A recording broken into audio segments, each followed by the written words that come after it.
آج رمضان المبارک کی 20 تاریخ ہے۔ رمضان شریف کی 20 تاریخ کو 8 ہجری میں مکہ شریف فتح ہوا۔ حضور نبی اکرم صلی اللہ تعالی علیہ وسلم جماعت صحابہ کے ساتھ فاتحانہ شان و شوکت سے مکہ شریف میں داخل ہوئے۔ یہ وہی شہر ہے جہاں 8 سال پہلے اللہ کے نبی صلی اللہ تعالی علیہ وسلم اور صحابہ کرام رضوان اللہ تعالی علیہم اجمعین پر ظلم و ستم کے پہاڑ توڑے گئے۔ کبھی پیروں کے نیچے کانٹے بچھائے گئے، کبھی جسم اطہر پر پتھر برسائے گئے، کبھی گلا مبارک میں چادر ڈال کر گلا گھونٹنے کی کوشش کی گئی۔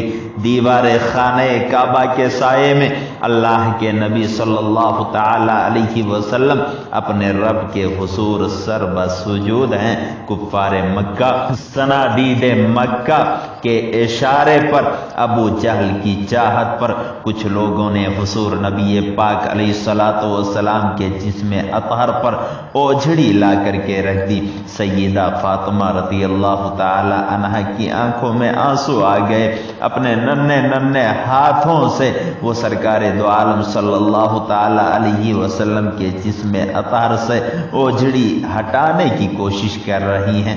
اللہ کے نبی صلی اللہ تعالی علیہ وسلم اپنا سر مقدس اٹھاتے ہیں، فرماتے ہیں بیٹی فاطمہ ان کے لیے بد دعا نہ کرنا، آئے بیمار تو ان کو بھی شفا دیتے ہیں، گالیاں دیتا ہے کوئی تو دعا دیتے ہیں۔ یہ ہے رحمت عالم کی مقدس رحمت، دشمن آ جائے تو چادر بھی بچھا دیتے ہیں۔ آج 8 سال کے بعد اللہ کے نبی صلی اللہ تعالی علیہ وسلم فاتحانہ شان سے مکہ شریف میں داخل ہوئے ہیں۔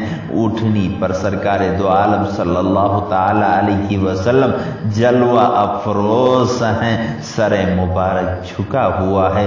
وہ سارے لوگ جنہوں نے کل ظلم و ستم کے پہاڑ توڑے تھے آج قدم پاک میں حاضر ہیں۔ وہ لرز رہے ہیں، خوف سے کانپ رہے ہیں، اپنے کرتوت یاد کر کر کے کہ آج تو ہمیں تباہ و برباد کر دیا جائے گا، آج تو ہمیں مار دیا جائے گا، ہمارے بچوں کو قتل کر دیا جائے گا، ہم میں سے کوئی بھی سلامت نہ رہے گا۔ لیکن اس کے باوجود بھی انہیں ایک امید ہے، ایک آس ہے، کیونکہ انہوں نے نبی رحمت صلی اللہ تعالی علیہ وسلم کی مقدس زندگی دیکھی ہے، ان کا کردار دیکھا ہے، اتنا ظلم و ستم کیا لیکن کبھی بھی حضور نبی پاک علیہ الصلوۃ والسلام نے انہیں کچھ نہ کہا۔ اللہ کے نبی صلی اللہ تعالی علیہ وسلم اپنی اونٹنی پر سوار ہیں۔ سرکار دو عالم صلی اللہ تعالی علیہ وسلم فرماتے ہیں، اے صنادید مکہ، اے قریش مکہ، بتاؤ تم مجھ سے کیا امید رکھتے ہو؟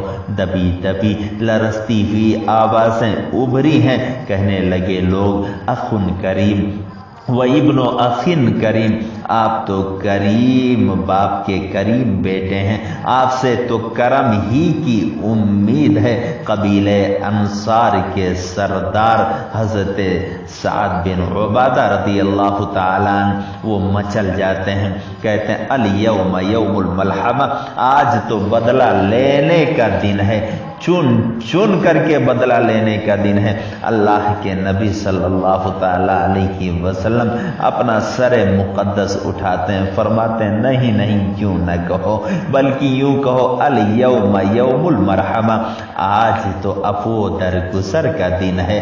پھر اللہ کے نبی صلی اللہ تعالی علیہ وسلم نے کفار مکہ سے پوچھا، اے کفار مکہ ذرا یہ بتاؤ، جناب یوسف علیہ الصلوۃ والسلام کے بھائی جب ان کے سامنے سر جھکا کر کے آئے تھے تو تمہیں پتا ہے کہ انہوں نے کیا کہا تھا؟ انہوں نے کہا تھا لا تثریب علیکم اليوم، جاؤ آج تم سے کوئی مواخذہ نہیں۔ میں بھی تم سے یہ کہتا ہوں، جاؤ آج تم سے کوئی مواخذہ نہیں ہے، رحمت کا دریا بہہ رہا ہے، ایک میرا ہی رحمت میں دعویٰ نہیں، شاہ کی ساری امت پہ لاکھوں سلام۔ ذرا غور کیجئے، دنیا کے فاتحین کا عالم یہ ہے کہ جب وہ کسی شہر کو فتح کرتے ہیں تو پھر اس شہر کو اجاڑ کر کے رکھ دیتے ہیں۔ یہ شہر مکہ ہے، یہاں تو ان لوگوں نے نبی پاک اور صحابہ کرام پر کتنے ظلم و ستم کیے تھے۔ ایسے شہر کے ساتھ، ایسے شہر والوں کے ساتھ کیا ہونا چاہیے تھا؟ اگر کوئی اور فاتح ہوتا تو وہی کرتا جو تاریخ انسانی کا حصہ ہے، لیکن اللہ کے نبی صلی اللہ تعالی علیہ وسلم نے فتح کا مفہوم ہی بدل کر کے رکھ دیا۔ فرمایا نہیں نہیں، کسی کو نہیں مارا جائے گا، کسی کو نہیں کاٹا جائے گا، کسی کا خون نہیں بہایا جائے گا، بچے بھی محفوظ، خواتین بھی محفوظ، لوگ بھی محفوظ۔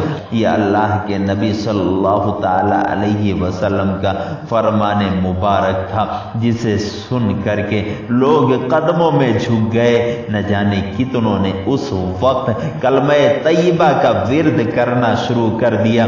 نبی پاک علیہ الصلوۃ والسلام کے قدموں میں آ کر کے کہنے لگے، یا رسول اللہ، ہمیں بھی اپنے دامن رحمت میں چھپا لیجئے، ہمیں بھی اپنی نوری چادر میں جگہ دے دیجئے۔ سرکار دو عالم صلی اللہ تعالی علیہ وسلم نے آج ہی کے دن مکہ شریف کو فتح کیا۔ پھر جب مکہ شریف فتح ہو گیا، خانہ کعبہ میں 360 بت رکھے ہوئے ہیں۔ اللہ کے نبی صلی اللہ تعالی علیہ وسلم کے مقدس ہاتھوں میں عصا مبارک ہے۔ سرکار دو عالم صلی اللہ تعالی علیہ وسلم اسی عصا مبارک سے خانہ کعبہ کے تمام بتوں کی طرف اشارہ کرتے جا رہے ہیں۔ وہ بت ایک ایک کر کے گرتے چلے جا رہے ہیں، ٹوٹتے چلے جا رہے ہیں۔ بت شکن آیا یہ کہہ کر منہ کے بل بت گر پڑے۔ اللہ کے نبی صلی اللہ تعالی علیہ وسلم کے لب اطہر پر وَقُلْ جَاءَ الْحَقُّ وَزَهَقَ الْبَاطِلُ إِنَّ الْبَاطِلَ كَانَ زَهُوقًا کی آیے مبارکہ ہے۔ خانہ کعبہ کو بتوں کی آلائشوں سے پاک کر دیا گیا۔ حضور نبی پاک علیہ الصلوۃ والسلام نے اس کے بعد سیدنا بلال حبشی کو حکم دیا، اے بلال حبشی، اب تم چھت پر چڑھ جاؤ اور یہاں سے خدا کی کبریائی کا اعلان کرو۔ جب مکۃ المکرمہ فتح ہو گیا، اے کرام شارحین حدیث لکھتے ہیں کہ اسلام کے دامن میں، اسلام کی تاریخ میں سب سے بڑی فتح جو آئی ہے وہ فتح مکہ ہے۔ اس موقع پر صحابہ کرام رضوان اللہ تعالی علیہم اجمعین بڑے خوش تھے، آپس میں مشورہ کر رہے تھے کہ اتنی بڑی فتح ہمیں حاصل ہوئی ہے تو ہمیں جشن منانا چاہیے۔ لوگوں نے کہا ہاں منانا تو چاہیے، لیکن جشن کیسے منایا جائے یہ سمجھ میں نہیں آ رہا تھا۔ اتنے میں انہوں نے دیکھا کہ سامنے سے سیدنا فاروق اعظم رضی اللہ تعالیٰ عنہ تشریف لا رہے ہیں۔ انہوں نے کہا کہ کیا بات ہے، تم لوگ یہاں اکٹھا ہو کر کے کیا مشورہ کر رہے ہو؟ انہوں نے کہا ہم کو اتنی بڑی فتح حاصل ہوئی ہے، ہم چاہتے ہیں کہ جشن منائیں، آپ کا کیا خیال ہے؟ سیدنا فاروق اعظم نے فرمایا ہاں ہاں کیوں نہیں، جشن تو منایا ہی جانا چاہیے۔ لوگوں نے کہا ٹھیک ہے، لیکن یہ بات سمجھ میں نہیں آ رہی ہے کہ جشن کیسے منایا جائے۔ سیدنا فاروق اعظم نے فرمایا اس میں اتنی سوچنے والی بات کیا ہے، اب تک بلال فرش زمین پر کھڑے ہو کر کے اذان دیا کرتا تھا، آج عرش پر یعنی خانہ کعبہ کی چھت پر کھڑے ہو کر کے اللہ کی کبریائی کا اعلان کرے گا۔ اس طرح سے ہم فتح کا جشن منائیں گے۔ پتہ چلا جب ہمیں اللہ تبارک و تعالی دولت عطا فرمائے، جب ہمیں دولت ملے، جب ہمیں حسن ملے، جب ہمیں طاقت ملے، قوت ملے، کوئی بڑی نعمت ملے تو اللہ رب العزت کی کبریائی کا اعلان کرنا چاہیے، اس کے بارگاہ میں سر بسجود ہو جانا چاہیے۔ پروردگار عالم ہمیں اور آپ سب کو رمضان المبارک کے فیوز و برکات سے مستفیض و مستنیر فرمائے۔